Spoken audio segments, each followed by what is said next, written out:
राधे राधे, हरे कृष्णा। आप सभी को आने वाली अक्षय तृतीया की हार्दिक हार्दिक शुभकामनाएं। हर साल वैशाख मास के शुक्ल पक्ष की तृतीया तिथि को अक्षय तृतीया का पावन पर्व मनाया जाता है, जिसे अक्खा तीज के नाम से भी जानते हैं। इस दिन किए गए दान पुण्य, जप तप, हवन, पूजा पाठ, ये सब अक्षय होता है और सतयुग का आरंभ भी इसी दिन माना जाता है, मतलब इसी तिथि से किया गया था।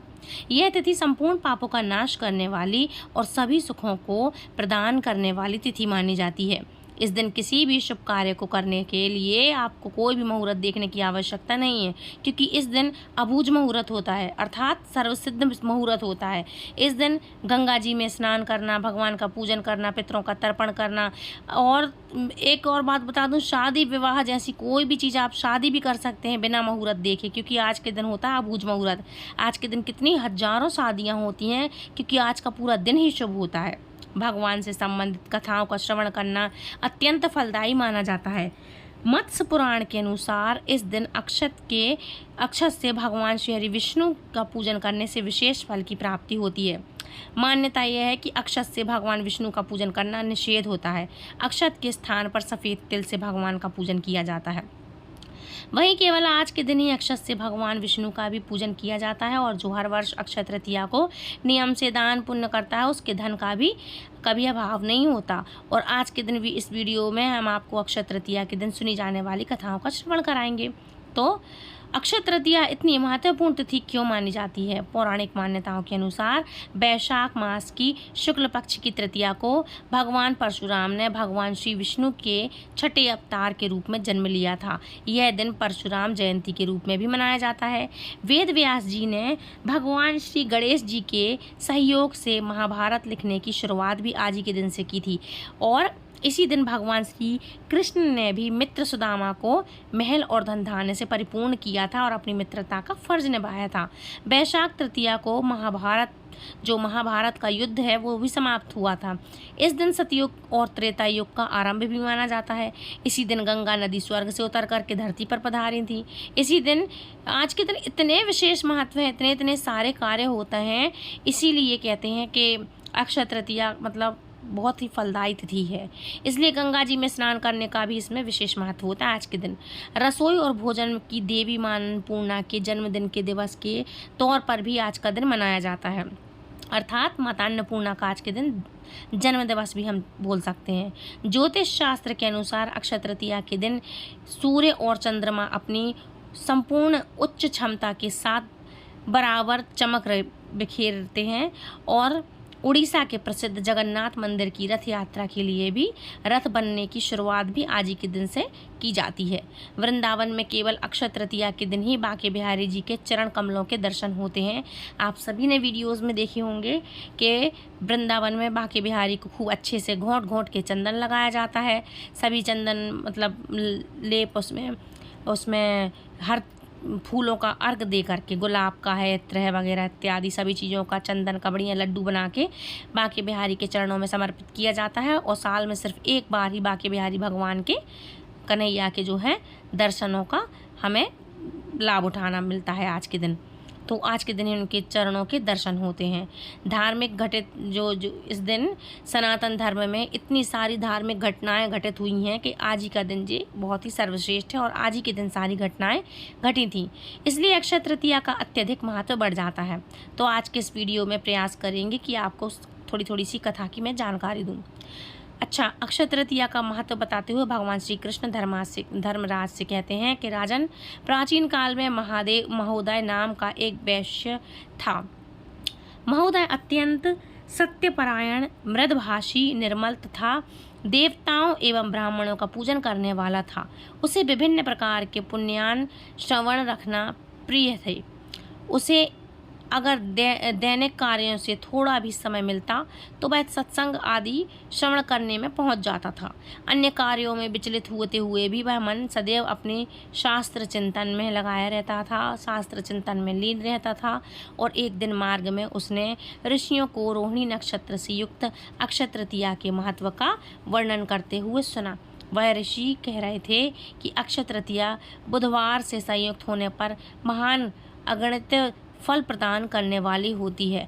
अक्षय तृतीया के दिन नर नारायण एवं परशुराम अवतार प्रकट हुए थे। इस दुर्लभ संयोग के अवसर पर किए जाने वाले दान, हवन, पूजन आदि कर्मों का अक्षय फल प्राप्त होता है। इस दिन देवताओं एवं पितरों के निमित्त जो भी दान, हवन, पूजन, तर्पण किया जाता है उसका पुण्य कभी क्षय नहीं होता। ऋषि मुख से अक्षय तृतीया का महात्म्य सुन करके वह वैश्य मन ही मन विचार करने लगा कि यह तो अति उत्तम व्रत है, अतः मुझे भी इसका पुण्य लाभ अर्जित करना चाहिए। एक विचार करते हुए महोदय गंगा जी के तट पर जा पहुंचा और गंगा जी के परम पवित्र जल से उसने अपने पितृ देवताओं का तर्पण किया। तर्पण करने के पश्चात घर आकर के उसने जल से भरे 2 घड़े खाट अथवा बताशे, लवण, यव यानी जौ, गेहूँ, देवच्य अर्थात दही और चावल, ईख अर्थात विभिन्न प्रकार के दुग्ध पदार्थ सामर्थ्य के अनुसार पूर्ण भक्ति भाव से ब्राह्मणों को दान किए। हे राजन, उसकी धर्म पत्नी का मन माया के बंधन में बहुत ही अधिक फंसा हुआ था, इसलिए वह अपने दानवीर पति को दान आदि कर्म करने से रोका करती थी और पूर्ण प्रयास किया करती थी कि ये दान, पुण्य, धर्म कर्म ना करे। वह चाहती थी कि उसका पति दान दे, किंतु महोदय अत्यंत उदार एवं दयालु प्रकृति के थे। अच्छा, इसके कारण निरंतर धर्म, कर्म आदि गतिविधियों में लीन रहता था वो, और इस प्रकार से आनंद पूर्वक जीवन व्यतीत करता हुआ वह वैश्य अंत में प्रभु का चिंतन करते हुए सद्गति को प्राप्त हुआ। हे युधिष्ठिर, आगामी जन्म में महोदय वैश्य ने कुशावतीपुरी नामक स्थान पर क्षत्रिय के रूप में जन्म लिया। उसे इस जन्म से अक्षय सुख संपदा की प्राप्ति हुई। अपनी संपत्ति का सदुपयोग करते हुए उसने महान यज्ञ, हवन इत्यादि संपन्न किए तथा श्रेष्ठ दक्षिणा प्रदान की। नाना प्रकार के गौदान, वर्णदान, स्वर्णदान, अन्नदान तथा विभिन्न पदार्थों का दान किया और निर्धनों, याचकों तथा नेत्रहीन की यथासंभव सहायता की। इतना दान पुण्य करने पर भी उसकी संपदा का अंत नहीं हुआ। इस जीवन में भी महोदय ने उत्तम प्रकार के भोगों को भोग तथा श्रेष्ठ जीवन व्यतीत किया, और यह महोदय द्वारा पूर्व जन्म में किए गए अक्षय तृतीया के व्रत का प्रभाव था। उसने अपने पूर्व जन्म में धन ऐश्वर्य के मोह को त्याग कर निस्वार्थ भाव से दान, पुण्य, हवन आदि सत्कर्म किए, जिसके फल स्वरूप उसे अपने इस जन्म में अक्षय संपदा की प्राप्ति हुई। हे राजन, इस प्रकार अक्षय तृतीया की कथा एवं महत्म्य का वर्णन संपूर्ण हुआ। तो इस तरह से भगवान जैसे उसके भंडार भरे आपने, उसी तरह से सबके भरिए। अक्षय तृतीया के दिन ही कान्हा जी का मुंडन भी संस्कार हुआ था। भगवान श्री कृष्ण का मुंडन कराया गया था, मतलब मुंडन संस्कार हुआ था। प्राचीन काल में ब्रज के लोगों का मुख्य व्यवसाय गौचारण ही था, इसलिए मुख्य व्यवसाय से संबंधित कुछ सार्वजनिक चीज़ें भी होती थीं, तो इसे आप सर्वनाय कह लीजिए। तो सामाजिक नियम है जो वो नियम हुआ करते थे। नियम यह भी था कि बालक का जब मुंडन नहीं हो जाता तब तक उसे जंगल में गाय चराने के लिए नहीं भेजा जाता था। जब बालक कृष्ण रोज अपने परिवार के और आस पड़ोस के सभी पुरुषों को, सभी बालकों को गाय चराने जाते देखते थे तो उनका भी बड़ा मन करता था कि वो भी गैया को चराने जाएं। लेकिन उन्होंने यशोदा मैया उनको मना कर दिया करती थी। कहती, लाला तू तो अभी छोटा है, थोड़ा बड़ा तो हो जा, फिर जाने दूंगी। एक दिन बलराम जी को गाय चराने जाते देख करके लाला अड़ गए, जिद करने लगे। बोले, मैया अगर दाऊ जाते हैं तो मैं भी गाय चराने जाऊंगा। ये क्या बात हुई भला? वो बड़े हों और बे बड़े और मैं छोटा भैया। मैया ने समझाया कि लाला दाऊ का मुंडन हो चुका है, इसलिए वह जा सकते हैं। अभी तुम्हारा मुंडन नहीं हुआ, जब तुम्हारा मुंडन हो जाएगा तब तुम भी जा सकोगे। अब तो लाला को चिंता हुई कि इतनी सुंदर लटें रखे हुए हैं, फिर भी गाय चराने जाएं, क्योंकि प्रेम तो कान्हा दोनों से ही किया करते थे और दोनों से ही था। गऊओं का जो भी गौचारण लीलाएं थीं, गौचारण से भी काली और घुंघराली लटों से भी फिर भी गौचारण लीला से भी प्रेम था और काली काली लटों से भी अपना बहुत प्रेम था उनका। बहुत सोच विचार करके उन्होंने सोचा कि यह लटें तो फिर से उग जाएंगी, लेकिन गाय चराने का इतना सुंदर अवसर प्राप्त दोबारा नहीं होगा और अब उनसे दूर नहीं रहना चाहिए। वो तुरंत ही नंद बाबा से बोले कि बाबा फिर तो आप कल ही मेरा मुंडन करवा दीजिए, मुझे तो बस गाय चराने जाना है। नंद बाबा लाला की बात सुनकर हंसकर बोले, ऐसे कैसे करा दें, ऐसे कैसे मुंडन करा दें? हमारे लाला के मुंडन में तो बहुत बड़ा आयोजन करेंगे, तब लाला के केस जाएंगे। बाबा की बात सुनकर लाला ने सोचा कि अब बाबा आयोजन करेंगे तो मैं उसमें बहुत समय लग जाएगा, और उन्हें तो बस गऊँ चराने के लिए बेचैनी थी, व्याकुलता थी। अधीर होकर कहने लगे, बाबा आपको जो भी करना है आयोजन करना, ना कर दो तो ना करो, मुझे तो गाय चराने के लिए भेज दो। अब तो जल्दी से जल्दी मेरा मुंडन करवाओ। मुंडन तो करवाना ही था, इसलिए नंद बाबा ने गर्गाचार्य जी से लाला के मुंडन का शुभ मुहूर्त निकलवाने का आग्रह किया। निकट में अक्षय तृतीया का ही शुभ दिन था, इसलिए उसी दिन मुंडन का आयोजन तय हो गया।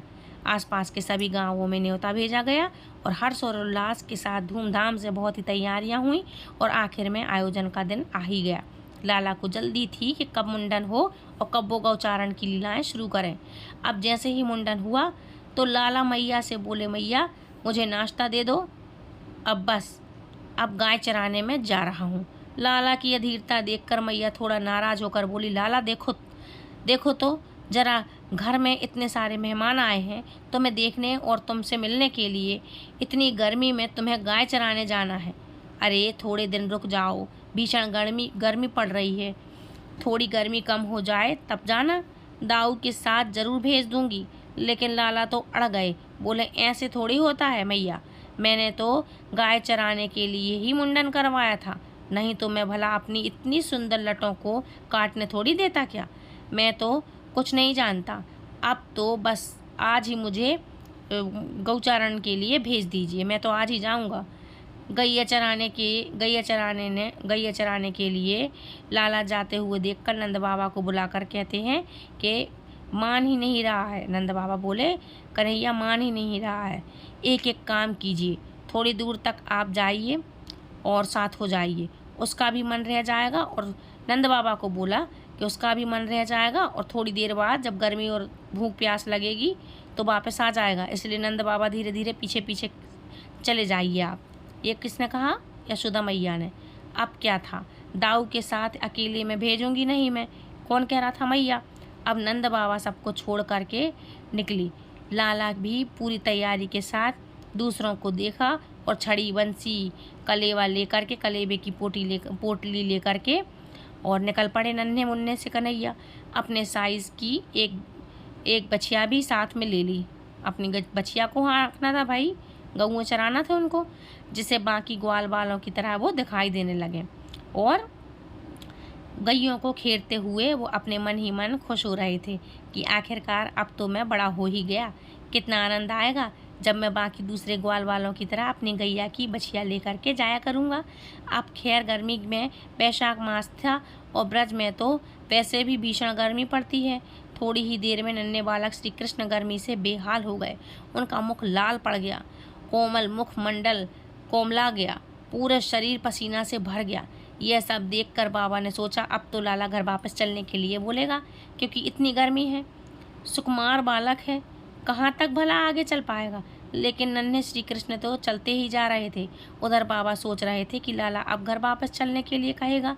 इधर भीषण गर्मी से बेहाल होकर लाला भी थकने लगी, लेकिन अपने बाबा को भला कैसे कहते कि बाबा थक गया हूँ, अब घर ले चलो, इसलिए चलते रहे। अगर मैया होती तो खुद समझ के लाला को समझ जाती और ज़बरदस्ती घर ले जाती, लेकिन साथ में तो बाबा थे, बिना कहे कैसे समझ जाते, तो वे भी साथ साथ चलते रहे। थोड़ी ही दूरी पर ललिता जी और अन्य सखियां भी मिल गईं। लाला की हालत देखकर वह तो समझ गईं कि गर्मी में श्री कृष्ण का मुख लाल हो गया था, और एक ऊपर से ताज़ा उनका मुंडन भी हुआ था, और फिर सिर पर एक बाल भी नहीं था, इसलिए लाला पसीना पसीना हो गए थे, सिर पर भी खूब गर्मी लग रही थी। तब ललिता जी ने नंद बाबा से कहा, बाबा आप इसे हमारे पास छोड़ जाइए, हम इसे कुछ देर बाद आपके घर पहुंचा देंगे। नंद बाबा को रवाना करके ललिता जी और अन्य सखियां को लाला को निकट गई लाला के और अपने कुंज में ले गई। उन्होंने वहां बालक को कदम की शीतल छाया में बैठाया और अपनी नित्य सखी घर से चंदन, खरबूजे के बीज, मिश्री का पका हुआ बूरा, इलायची, मिश्री इत्यादि लाने के लिए कहा। और सभी सामग्री ला करके उन सखियों ने प्रेम भाव से श्री कृष्ण के तन पर चंदन की गोलियां लगाई और सिर पर चंदन का लेप भी लगाया। और फिर कुछ सखियों के पास में ही बूरे और खरबूजे के बीज के लड्डू और उनके लड्डू बना करके जो लाई थी, इलायची, शक्कर का बूरा, ये सब चीज़ें थी, उनको सब पीस करके बढ़िया शरबत बनाया और शीतल जल पे पिलाया उनको। और बड़े ही प्रेम से नन्हे श्री कृष्ण को प्रेम पूर्वक आरोग्य साथ ही मतलब आरोग्या और साथ ही ललिता जी लाला को पंखा झलने लगी, मतलब पंखा करने लगी। तो यह सब आरोप करके नन्हे सुकुमार लाला को, जो चलते चलते थक गए थे, गर्मी से बेहाल हो गए थे, जब इतनी सेवा मिली तो उन्हें तुरंत नींद आने लगी। अब तो ललिता जी ने वहीं सोने के लिए कहा, विश्राम करने के लिए कहा। अब ऐसे ही घास पर लाला विराजित हो गए, लेट गए और स्वयं ललिता जी उन्हें पंखा झलती रहीं। कुछ देर बाद आराम करने के बाद जब लाला उठे तो ललिता जी भी उन्हें नंद भवन में छोड़ आईं। आज भी अक्षय तृतीया के दिन प्रभु को ललिता जी के भाव से ही खरबूजे के बीज के लड्डू, इलायची का शीतल शरबत आरोगाए जाते हैं और विशेष रूप से केसर मिला हुआ चंदन, जिसमें मलईगिरी पर्वत का चंदन भी मिला हुआ होता है और उनकी गोलियां भी लगाई जाती हैं। लाला ने अब तो इतनी गर्मी देख करके गर्मी में गाय चराने का विचार ही त्याग दिया और फिर औपचारिक रूप से नन्हे श्री कृष्ण ने गोरण उसी वर्ष गोपाष्टमी, दीपावली के बाद जो पड़ती है गोपाष्टमी, उसी तिथि से गौएं चराने की जो है शुरुआत करी। तो गोपाष्टमी के दिन से कहते हैं भगवान श्री कृष्ण ने गौ चारण लीलाएं शुरू की थी।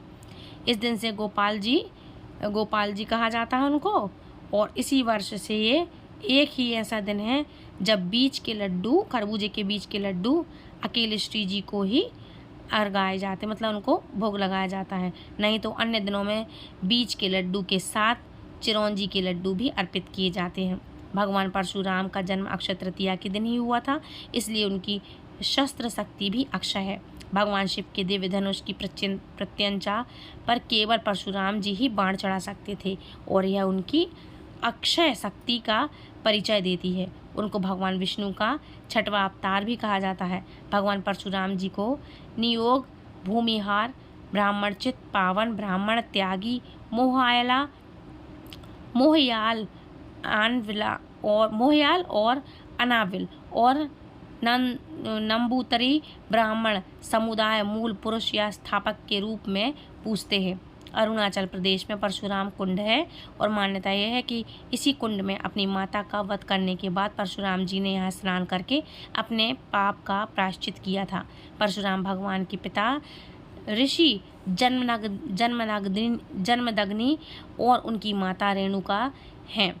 एक समय की बात है जब ऋषि जमदग्नि और माता रेणुका ने पुत्रवृष्टि यज्ञ का अनुष्ठान किया था। यज्ञ की पूर्ति के फलस्वरूप भगवान देवेंद्र प्रकट हुए और उन्होंने वीर और तपस्वी संतान होने का वरदान दिया। देवेंद्र के वरदान से माता रेणुका ने गर्भ धारण किया और वैशाख मास के शुक्ल पक्ष की तृतीया तिथि को भगवान परशुराम का जन्म हुआ। किंतु उनके पूर्व की कथा भी बहुत ही रोचक है। प्राचीन काल में कन्नौज गांधी नामक राजा राज्य करते थे। उन्हें एक सुंदर और रूपवान पुत्री थी जिसका नाम सत्यवती था। आगे चलकर सत्यवती का विवाह महर्षि भृगु के पुत्र के साथ हुआ। विवाह के बाद महर्षि भृगु ने अपनी पुत्र वधू को आशीर्वाद दिया और मनवांछित वर मांगने के लिए कहा। महर्षि की बात सुनकर पुत्र वधू सत्यवती ने अपनी माता के लिए वर मांगने की इच्छा प्रकट की। उन्होंने कहा कि मुझे मेरी माता के लिए वर चाहिए कि उन्हें एक तेजस्वी पुत्र हो। महर्षि भृगु ने पुत्र वधू की इच्छा स्वीकार करते हुए कहा, हे पुत्री, मैं तुम्हारी माता के लिए मात्र प्रेम भावना से अति प्रसन्न हूँ, इसलिए मैं तुम्हें और तुम्हारी माता दोनों को इच्छित वर संतान की प्राप्ति हेतु वर प्रदान करता हूँ। उन्होंने वर के साथ साथ 2 चुरु पात्र भी पुत्र वधू सत्यवती को दिए और कहा, हे पुत्री, जब तुम और तुम्हारी माता ऋतु स्नान कर चुकी हों तब तुम्हारी माँ पुत्र की इच्छा लेकर पीपल का आलिंगन करना और तुम उसी कामना को लेकर गूलर की आलिंगन करना, मतलब गूलर का जो पेड़ होता है उसका आलिंगन करना। फिर मेरे द्वारा दिए गए चुरुओं का सावधानी के साथ अलग अलग सेवन कर लेना। जब सत्यवती की माता को यह बात पता चली कि महर्षि भृगु ने पुत्री सत्यवती को उत्तम संतान प्राप्त होने के लिए चुरु पात्र दिए हैं, तो माता ने उत्तम पुत्र होने की लालसा में अपना चुरु अपनी पुत्री के चुरु से बदल दिया। चुरु बदलने जाने पर अनजान सत्यवती ने अपनी माता को दिए हुए चुरु का सेवन कर लिया और यह बात महर्षि भृगु ने अपनी योग शक्ति से ज्ञात कर ली थी। महर्षि भृगु पुत्र वधू सत्यवती से मिले और उसे सारा वृतांत बताया और कहा, पुत्री, तुम्हारी माता ने छल से तुम्हारे चुरु बदल लिए हैं, खुद के चुरु से बदल लिया है। अतः मेरे आशीर्वाद से तुम्हारी संतान ब्राह्मण होते हुए भी क्षत्रिय जैसे आचरण करेगी और तुम्हारी माता की संतान क्षत्रिय होते हुए भी ब्राह्मण जैसा आचरण करेगी। तब पुत्र वधू सत्यवती ने महर्षि भृगु से प्रार्थना की कि भले ही मेरे पुत्र पौत्र आचरण क्षत्रिय जैसे हो, किंतु मेरा पुत्र ब्राह्मण का ही आचरण करने वाला हो।